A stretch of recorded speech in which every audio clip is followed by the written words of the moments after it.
Hello, good day everyone, and welcome again to my blog. So, officially, this will be the Naval Aviator Diary Session 0173, and this is the person speaking or making a journal entry. Just call me Operator 214. So, I am just here to update on what is going on lately on my on my blog, and at the same time I could give a better picture or idea, at least describe it on my blog journals on what's happening to me around my work, and of course some other stuff.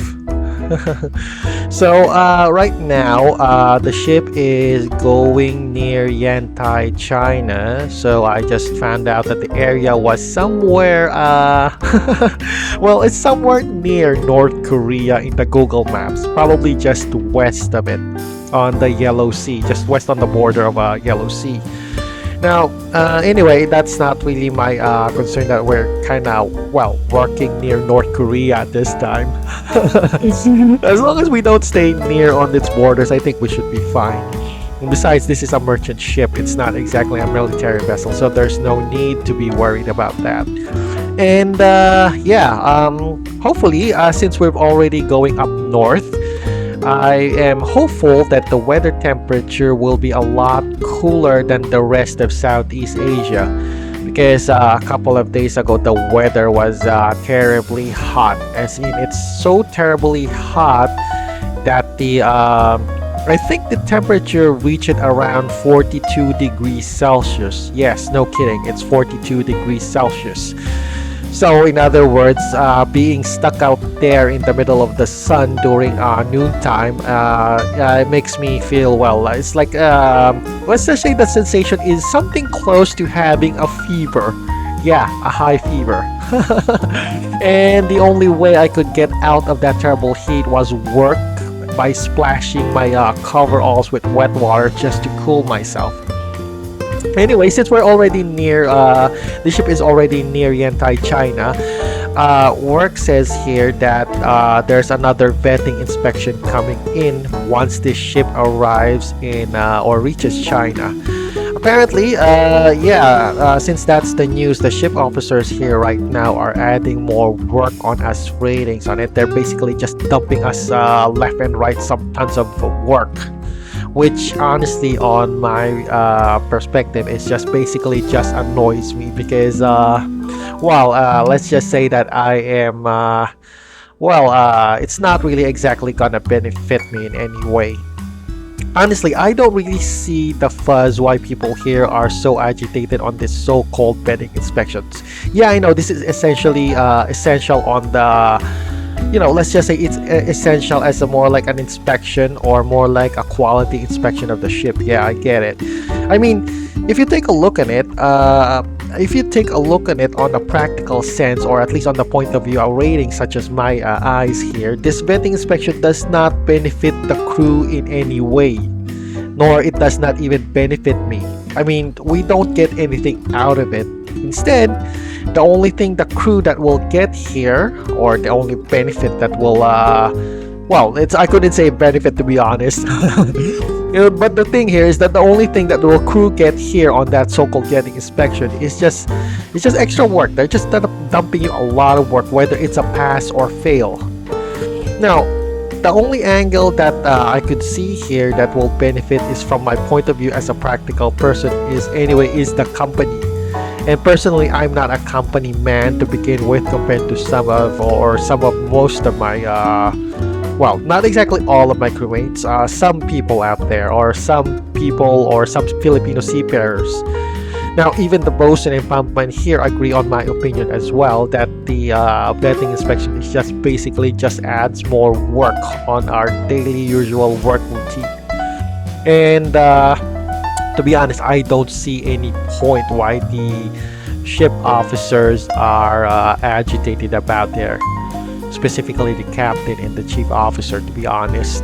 And I do not see any point why I should strive hard on it, because, let's face it, even if we do our best, we will not get rewarded and it will not benefit the crew at all, and there's no even extra pay for doing all that effort, so why even bother? Anyway, I'm just saying this on a practical sense, of course. Some Filipino seafarers of my own kind would definitely disagree with this kind of thinking that I have, but I think I'm just being a practical person, and I don't see any way this vetting inspection is the fuss, or even the thing that I should be worried about. Okay, so anyway, in other news, this has come up since I'm kind of beefing up my. This is other news, of course, related beyond my beyond work. Now, since I am beefing up my, let's just say, work tactics, not exactly work to be honest. VTubing is kind of more like a hobby right now on my end. So I was thinking that I could probably add an, from this point forward, I have made a decision probably that I will add an accent on my dialogue on how the way I speak English. It's not just to make my vlogs fancy. To be honest, I'm not kind of that aesthetics guy. I'm more of like more on the practical sense. Now, the reason why I will be changing my English slightly a little bit to neutral from having an accent is because the fact for defensive purposes. It's something to do, well, I don't want to give full details of it, but it's something to do with probably building up an alternate identity, something that I will not be, something that will not be directly linked to my IRL type of, account. It's basically, think of it as more like an extra layer of security for my VTubing activities or any YouTubing activities. So yeah, from this point forward, I will be adding an accent on my English. Well, of course, on this diary session, I'll be this will be the last time probably that I'll be speaking neutral. The next vlog, videos that I'll be making, I will be probably speaking in an accented voice. And to be honest, I already have an accent on my English some 20 years back. But of course, I kind of discontinued it because I did not see any purpose why my English skills don't have an accent, because there's no purpose yet. Of course, until now, of course. And of course, I just realized 20 years later that having an accent would be more like a plus and at the same time a defensive measure on my VTubing. So yeah, I kind of, let's just say that I am reviving my old accent, English accent on, not exactly British, of course. It's a different kind of accent. But I'll let anyone's thinking on what kind of accent it is, if I even have a fan base. So yeah, I'll just let someone think about it on what accent I'm still speaking on my English. So yeah, what else should I say? One more thing. I may have found a way to upload my videos in YouTube while working on the ship. At least the ones that I was uploading on my second channel, which basically focuses on gaming. On my work right now, there's not much bandwidth out here on the sea. So I earlier think that uploading videos is almost highly impossible at the moment. Well, it turns out I could I could upload videos, but in the sense that I have to, more like switch my videos into a very low bandwidth type. So instead of uploading it, say, for example, MP4 format, I will be uploading videos in an MKV format, which uses less memory in uploading.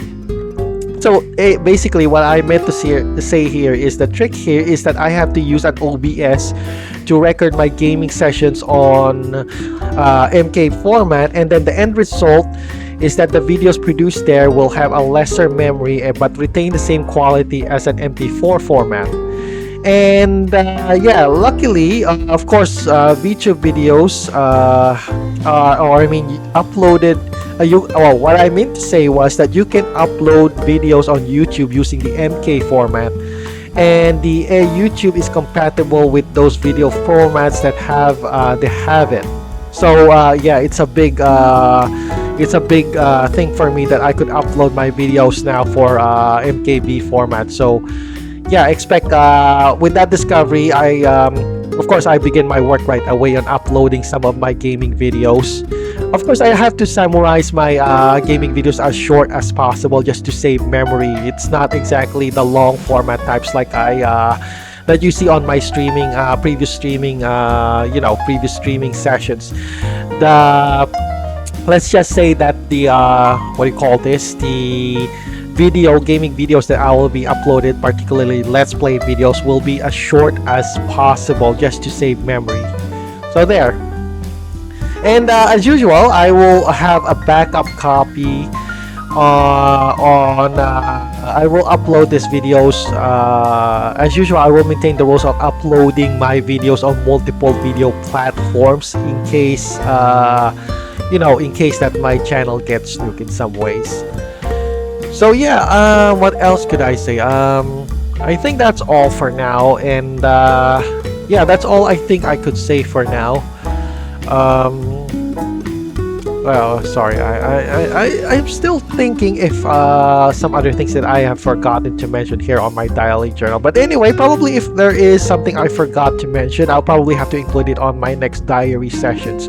So for now, I guess that will be all. And this is Operator 214 logging out on my Naval Aviator diary session 013. Have a great day, everyone, and bye-bye for now. See ya!